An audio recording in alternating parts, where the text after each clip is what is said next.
2 మొక్కలు ఇంటెదురు నాటారట. ఇక్కడ ఒక మొక్క, ఇక్కడ ఒక మొక్క.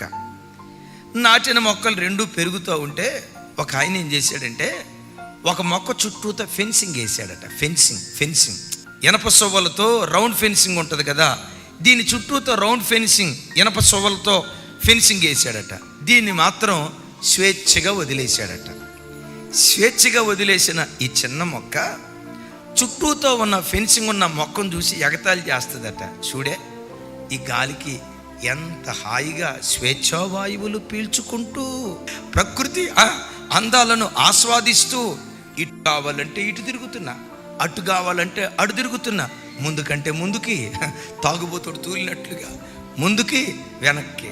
నీ బతుకు చూడు, నీ చుట్టూత కంచె. ఇటన్నావా ముళ్ళు గుచ్చుకుంటుంది, అటన్నావా ముళ్ళు గుచ్చుకుంటుంది, ఎదిరెళ్ళేవా ముళ్ళు గుచ్చుకుంటుంది, ఇటన్నావా ముళ్ళు గుచ్చుకుంటుంది. చూడు నీ బ్రతుకంతా చుట్టూత ముళ్ళు. నా జీవితం ప్రకృతి అందాలను ఆస్వాదిస్తూ స్వేచ్ఛావాయుని పీల్చుకుంటూ స్వేచ్ఛగా నేను విహరిస్తున్నా.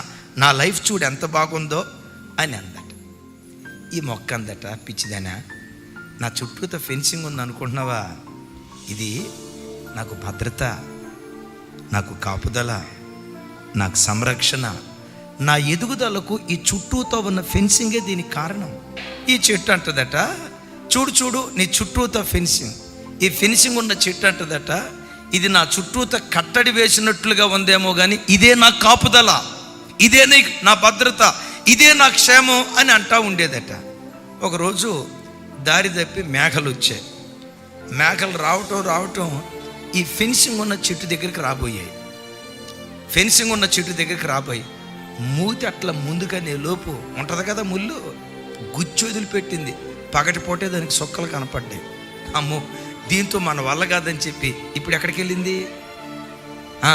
స్వేచ్ఛావాయువులు పీల్చుకుంటూ విహరిస్తూ ఉందే, ప్రకృతి అందాలను ఆస్వాదిస్తూ విహరిస్తూ ఉందే, ఆ మొక్క దగ్గరికి వెళ్ళింది. చిగుర్లు దింపింది, ఆకులు దింపింది, కొమ్మలు దింపింది. 1 నిమిషం తర్వాత ఆ మొక్క కాస్త హానోకు మాయమైనట్టు మాయమైపోయింది. ఎందుకు చెప్పండి?